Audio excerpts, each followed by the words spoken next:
মোহাম্মদ ইউনূসের উত্থান এবং তার সম্পদের পরিমাণ আলাদিনের আশ্চর্য প্রদীপকে হার মানিয়েছে। সেটা নিয়ে আজ কথা বলতে চাই। 1990 সালে তিনি গ্রামীণ ব্যাংকে এমডি পদে চাকরি গ্রহণ করেন। তখন তার বেতন ছিল ৬,০০০ টাকা। এর পরবর্তীতে তার যখন চাকরির বয়সসীমা শেষ হয়ে যায় তখন তিনি ব্যাংক ছাড়তে চান না। এমন কোন অমৃত বা এমন কোন মধু ছিল যে তিনি ব্যাংক ছাড়ার পক্ষে না। এক পর্যায়ে তিনি দেশের খ্যাতিমান আইনজীবীদের নিয়ে হাইকোর্টে মামলা করেন। সেই মামলায় তিনি হেরে যাবার পরে দেখা যায় গ্রামীণ ব্যাংকে ব্যবহার করে তিনি দেশে বিদেশে বিভিন্ন প্রতিষ্ঠান করে হাজার হাজার কোটি টাকা বিভিন্ন স্থানে নিয়েছেন, যার অভিযোগ রয়েছে অনেক ক্ষেত্রেই নিয়ম লঙ্ঘন করে তিনি নিয়েছেন। তাহলে তার এইভাবে নিয়ম লঙ্ঘন করে বিত্ত বৈভবের যে উত্থান, তার কিছু তথ্য আমাদের কাছে এসেছে, আমরা সেগুলি আজ আপনাদের কাছে শেয়ার করতে চাই।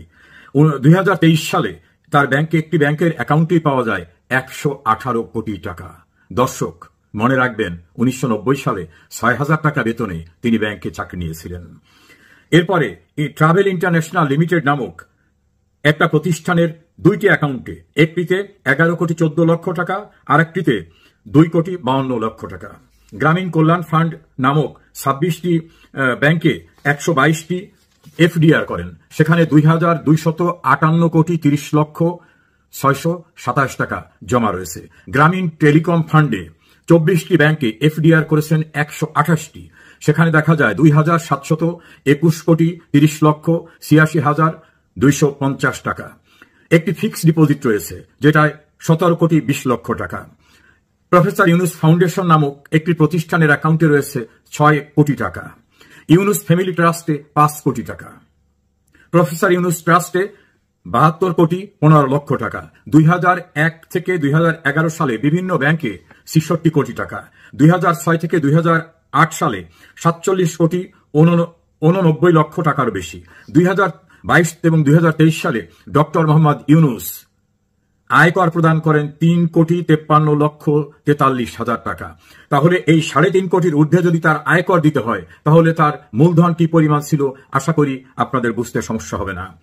আরেকটি অ্যাকাউন্টে দেখা যায় 77 কোটি 37 লক্ষ 69 হাজার টাকা। আরেকটি অ্যাকাউন্টে 9 কোটি টাকায় ফ্যামিলি ট্রাস্টের নামে কেনা গুলশানে তার একটি বিলাসবহুল ফ্ল্যাট রয়েছে। প্যারিসে তার বিলাসবহুল ফ্ল্যাট রয়েছে বলে অভিযোগ পাওয়া গেছে এবং সেখানে বিপুল পরিমাণ তার বিনিয়োগ রয়েছে। পূর্বাচল শহরের কাছেই নৈসর্গ নামে একটা রিসোর্ট করেছেন, যেখানে 68 একর জায়গা রয়েছে, 4,080 কাঠা জমি সেখানে। ঢাকার উত্তরায় 5 একরের বেশি জমি। কক্সবাজারে নৈসর্গ নামে আরেকটি রিসোর্ট রয়েছে।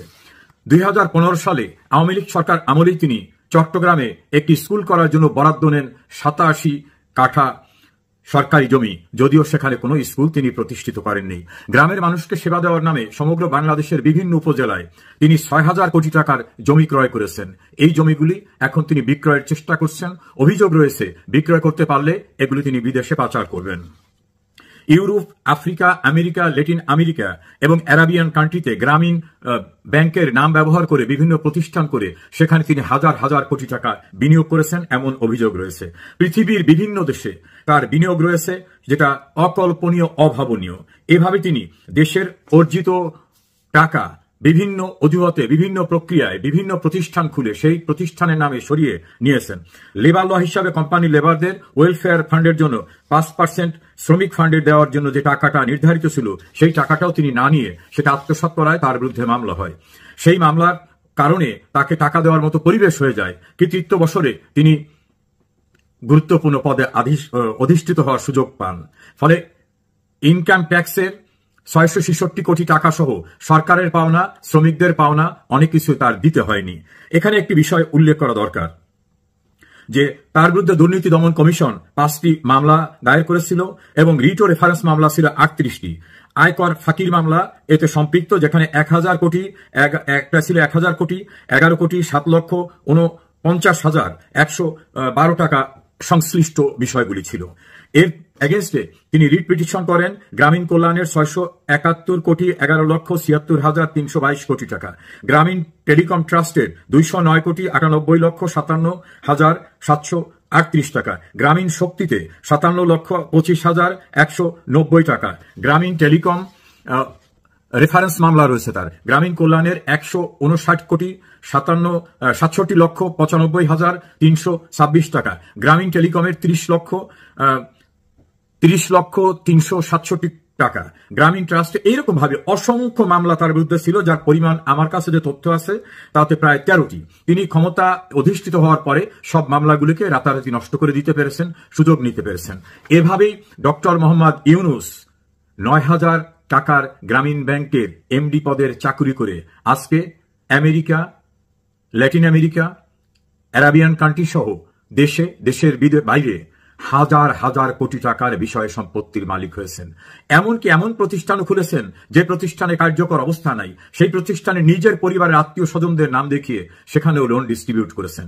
এভাবে শান্তিতে নোবেল পুরস্কার পাওয়া ডক্টর মোহাম্মদ ইউনূস কিভাবে আলাদিনের আশ্চর্য প্রতিভের গল্পকেও হার মানিয়ে বিপুল বিত্ত বৈভবের মালিক হলেন, সেটাই এখন আমাদের বিবেচনার বিষয়। তাকে নোবেল কমিটি শান্তিতে নোবেল পুরস্কার দিয়েছেন। প্রশ্ন উঠেছে, কোন শান্তির জন্য তিনি কাজ করেছেন? তিনি কি যুদ্ধে বিবাদমান যুদ্ধের দুইটি পক্ষকে নিরসন করার জন্য কোথাও টাকা দিয়ে শান্তি স্থাপন করেছেন? না। তিনি কি বাংলাদেশে মানুষের কল্যাণে চিকিৎসা হতে পারে, শান্তি স্থাপিত হতে পারে কোন হাসপাতাল করে দিয়েছেন? না।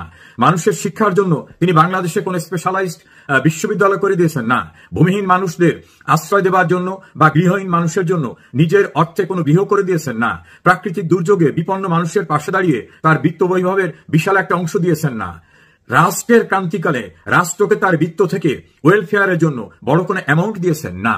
তাহলে কোথায় তিনি শান্তি স্থাপন করলেন, যে শান্তির জন্য নোবেল কমিটি তাকে এবং গ্রামীণ ব্যাংকে যৌথভাবে শান্তির জন্য পুরস্কার দিয়েছে? কিছু কিছু অর্থনৈতিক বিশ্লেষকদের মতে অশান্তির জন্য দিলে সেটা যথার্থ হতো, কারণ গ্রামের প্রান্তিক অসহায় মানুষদের গ্রামীণ ব্যাংক থেকে যে লোন দেওয়া হয়েছিল সেখানে সুদ চক্রবৃদ্ধি হারে সুদ দিতে দিতে তাদের কিস্তি দিতে যখন পারে নাই, অসহায় অবস্থায় তাদের উপর যে মানসিকভাবে এবং অন্য যে টর্চার হয়েছে, নির্যাতন হয়েছে, তাতে এই গরিব মানুষদের যতটুকু শান্তি ছিল সেই শান্তিকেও তিনি ধ্বংস করেছেন।